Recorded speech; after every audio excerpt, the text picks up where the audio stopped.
জীৱনত আমাৰ প্লেটখনত কি থাকিব লাগে প্ৰথম হৈছে আমি যদি ৰেগুলাৰ যি খাওঁ তাক যদি ভগাই লওঁ এখন প্লেটত তেতিয়াহ'লে আমাৰ এখন প্লেটৰ আধা ভাগে মানে 50% হাফ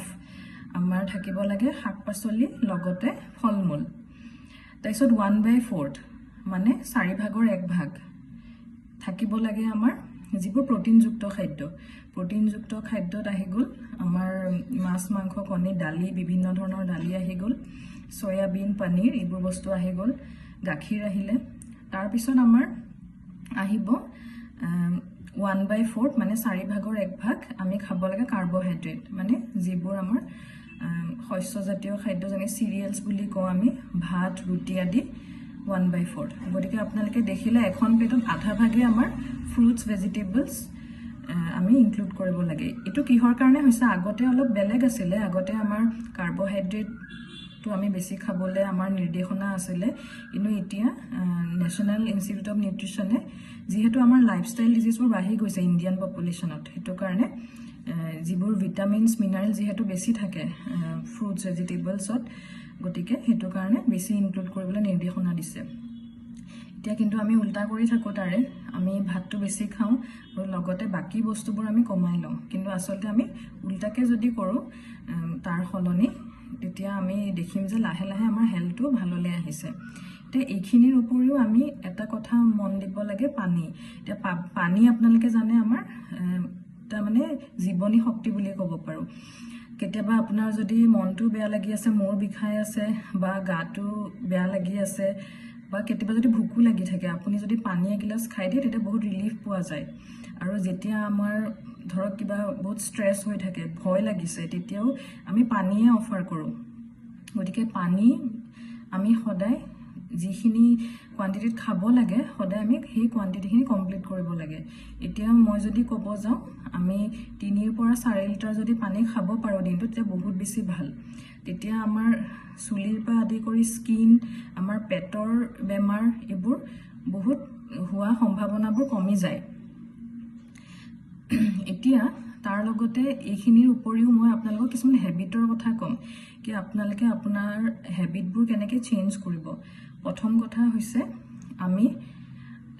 ভাত খাওঁতে বা যিকোনো খাদ্য খাওঁতে আমি সদায় লাহে লাহে খাব লাগে লাহে লাহে ভালকে চুবাই এতিয়া যেতিয়া আমি ভালকে চুবাই খাম তেতিয়া কি হ'ব আমাৰ মুখতে যোনটো হজমৰ প্ৰক্ৰিয়াটো আৰম্ভ হ'ব ভালকে আৰু যেতিয়া সেই হজম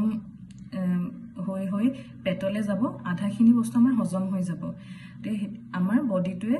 মানে কম পৰিশ্ৰম কৰিব লাগিব ভালকে হজম কৰোতে গতিকে সদায় চুবাই খাব ভালকে তাৰ পিছত আমি এটো চাব লাগিব কি যিবোৰ বস্তু আমি ৰিফাইন বস্তু খাই আছিলো যেনেকে আমি ধৰ ৰিফাইন তেল বা যিকোনো ৰিফাইন ব্ৰেড হৈ গ'ল বা আমি যিবোৰ ময়দা জাতীয় বস্তু যোনটো আমি ৰিফাইন ফ্লাৱাৰ বুলি কওঁ এইবোৰ বস্তুৰ সলনি আমি হোল বস্তুবোৰ খাব লাগে যেনেকে হোল হুইট হৈ গ'ল বা আমি যিবোৰ নেচাৰেল তেল হৈ গ'ল যেনেকে আমাৰ মিঠা তেল হ'ল বা আমি বেলেগ বেলেগ ধৰণৰ তেল পাওঁ আজিকালি অলিভ অইলো পায় কিন্তু এইবোৰ বস্তু আমি অলপ মানে যিবোৰ মানে আমাৰ ৰিফাইন নোহোৱা বস্তু সেইবোৰ ইনক্লুড কৰিব লাগে তাৰ লগত আহি গ'ল আমাক ফেটছ লাগিব এতিয়া ফেটছ আমাৰ কি হ'ব ফেটছ আমাৰ যিবোৰ স্যাচুৰেটেড ফেট বুলি কওঁ মানে আমি বাটাৰ হওক ঘি হওক এইবোৰ বস্তু আমি অলপ কমাই খাব লাগে যেহেতু আজিকালি মানুহৰ হাৰ্টৰ প্ৰব্লেমো বাঢ়ি গৈছে গতিকে যিমান পাৰো আমি কমাই খাই হেলদি ফেটছবোৰ ইনক্লুড কৰিব লাগে এটা হেলদি ফেটছ মানে হৈছে আমাৰ যেনেকে ড্ৰাই ফ্ৰুটছবোৰ হৈ গ'ল কাজু বাদাম হৈ গ'ল বা আমাৰ বেলেগ বেলেগ ধৰণৰ ড্ৰাই ফ্ৰুটছ আলমণ্ড হৈ গ'ল ৱালনাট হৈ গ'ল গতিকে এনেকুৱা বস্তুবোৰ আমাৰ আমি ইনক্লুড কৰিব লাগে কিন্তু আমি কম পৰিমাণতে ল'ব লাগে সেইবোৰ যদিও হেলদি ফেটছ হয় পৰিমাণটো চাই ল'ব লাগে তাৰ উপৰি আমি এটো মন কৰিব লাগে যে আমি ফিজিক্যাল এক্টিভিটিটো আমাৰ ভালকে কৰি থাকো এতিয়া ফিজিক্যাল এক্টিভিটি বুলি ক'ব গ'লে আমি ওয়াকিং সাইক্লিং রানিং এইবোৰ বস্তু ইনক্লুড কৰিব পাৰো তাৰ লগতে আপোনালোকে যদি নিজৰ ঘৰৰ ভিতৰতেও ওয়াক কৰে সেইটো আপোনালোকে কৰিব পাৰে যদি বাহিৰত যাব নোৱাৰে মুঠতে আপোনালোকে 1 ঘণ্টা বা 2 ঘণ্টাৰ মূৰে মূৰে যদি অফিচতো বহি কাম কৰি আছে অলপ ৱাকিং কৰিবলৈ যত্ন কৰিব তেতিয়াহ'লে আমাৰ বডিটো চলাচল হৈ থাকিব আৰু অৰ্গেনছবোৰো ভালকৈ কাম কৰিব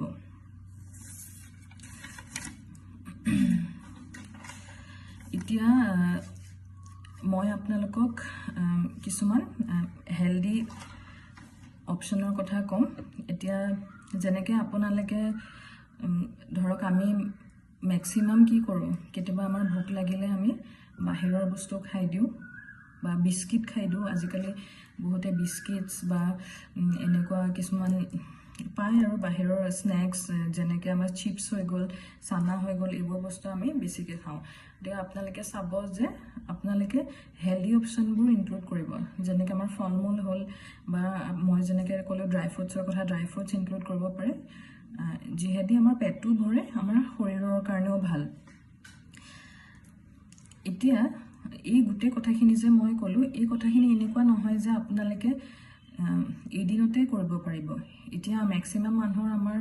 যিহেতু লাইফষ্টাইলটো অলপ মই কম কি প্ৰপাৰ নহয় আমি খাব লগা হৈ যায় কিন্তু যিমান পাৰে আপোনালোকে অলপ মাইণ্ডফুল হ'ব লাগিব মানে আপোনালোকে পটককৈ মন গৈছে বুলিয়ে খাই নিদিব সদায় আপোনালোকে তাৰ যোনটো পৰিণাম হ'ব সেই পৰিমাণটোৰ কথা ভাবিব কি সদায় যদি আপোনালোকে ফাষ্ট ফুড খাই থাকে বা বাহিৰৰ পৰা খাই থাকে তেতিয়াহ'লে আপোনালোকৰ কি কি প্ৰব্লেম হ'ব পাৰে গতিকে আপোনালোকে সদায় সেইখিনি ভাবি চিন্তি পেলাই ইনক্লুড কৰিব গোটেই বস্তুখিনি আৰু যিমান পাৰে আপোনালোকে আপোনালোকৰ ডায়েটত তেল চেনি আৰু নিমখ এই বস্তুকেইটা কমাব যিহেতু আমি জানো হাই ব্লাড প্ৰেছাৰৰ কাৰণে নিমখটো বহুত বেয়া গতিকে আমি যিমান পাৰোঁ কমাব লাগে তাৰ লগতে আমাৰ চেনি ড'জ এতিয়া ডায়েবেটিছৰ ক্ষেত্ৰত আমি অকল চেনিৰ পৰাই যে ডায়েবেটিছ হয় বা মিঠা খালেই যে হয় তেনেকুৱা নহয় বেলেগ প্ৰব্লেমৰ কাৰণেও হয় কিন্তু আমি চেনিটো যিমান পাৰোঁ এভইড কৰাই ভাল হয় তাৰ লগতে তেল এতিয়া এদিনত আমি কেতিয়াবা যদি আমি চাব যাওঁ এদিনতে আমাৰ বহুত বেছি তেল আমি মানে কনজিউম কৰি আছোঁ কিন্তু আচলতে আমি বহুত কম পৰিমাণৰ তেলহে খাব লাগে গতিকে আমি মাইণ্ডফুল হোৱা কথাটো যোনটো মই ক'লোঁ কি আমি ভাবি চিন্তি কৰিব লাগিব কামখিনি কি আপোনালোকে ডিভাইড কৰি ল'ব লাগিব কি মই যদিও মাংস বনাইছোঁ বা এই ভাজি এখন বনাইছোঁ মই বেছি তেল নিদিওঁ অলপ তেলতে মই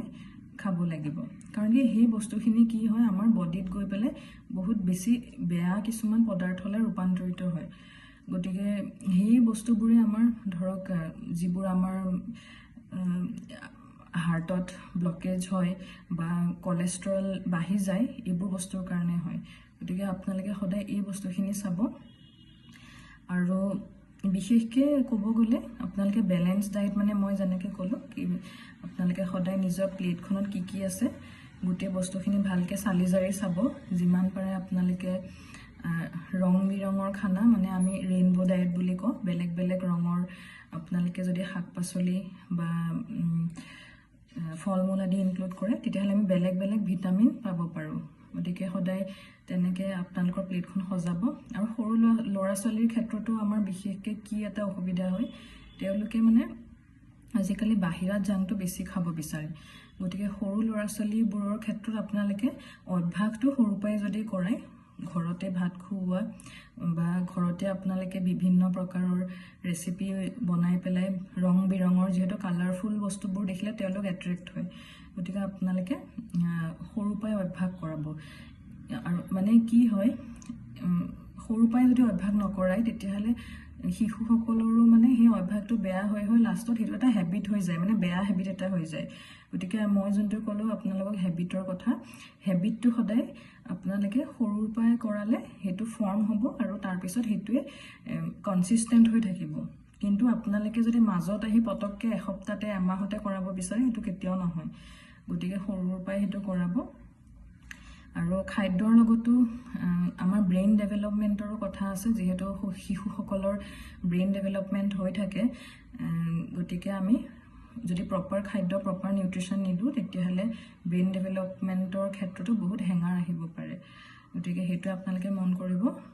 আৰু বিশেষকৈ আজিকালিৰ দিনত যিহেতু আমি দেখি আছোঁ বহুত বস্তু আমি এডাল্টাৰেটেড বস্তু পাওঁ, মানে ভেজাল বস্তু আমি পাওঁ। গতিকে আপোনালোকে যদি পাৰে, মানে চবৰ কাৰণে সম্ভৱটো নহয়, কিন্তু এটলিষ্ট যদি ঘৰতে আপোনালোকে কিটচেন গাৰ্ডেন এখনো বনাব পাৰে বা অলপ অলপ শাক পাচলি যদি ৰুই ঘৰৰ পৰাও খাব পাৰে, সেইটো এটা ভাল অভ্যাস হ'ব। আজিকালিতো চবেই ঘৰতে কিবা কিবি খেতি বাতিটো অলপ হ'লেও ফুলৰ খেতি বা ফল চব্জি অলপ হ'লেও মেক্সিমাম মানুহে কৰা দেখিছোঁ। গতিকে আপোনালোকে থলুৱা যিবোৰ অসমীয়া খাদ্য সেই বস্তুবোৰে যদি ধুনীয়াকৈ খেতি কৰি অলপ অলপকৈ খাব পাৰে, সেইটো আমাৰ হেল্থৰ কাৰণে ভাল, যিহেতু এটা অৰ্গেনিক আমি শস্য বুলি ক'ব পাৰোঁ। আৰু এই গোটেইখিনি কথা আপোনালোকে যদি ভালকৈ মন কৰি চলে, মই ভাবোঁ নিশ্চয় আপোনালোকে বহুত ধুনীয়াকৈ নিৰোগী হৈ থাকিব পাৰিব। আৰু আপোনালোকে নিজেই গম পাব কি আপোনালোকৰ শৰীৰটো কেনেকুৱা লাগি থাকিব। আপোনালোকে বহুত মানে এনাৰ্জেটিক ফিল কৰিব। আপোনালোকৰ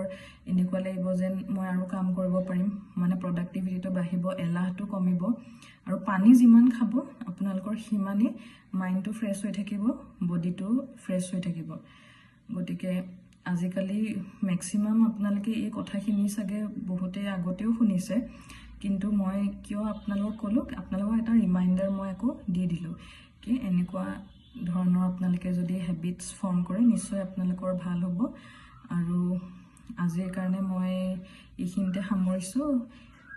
কিবা যদি আপোনালোকৰ জানিব লগা থাকে নিশ্চয় আপোনালোকে সুধিব পাৰে আৰু মই তাৰ উত্তৰ দিবলৈ যত্ন কৰিম। গতিকে আকৌ আপোনালোকক লগ পোৱাৰ আশাৰে আজিলৈ ধন্যবাদ জনাইছোঁ।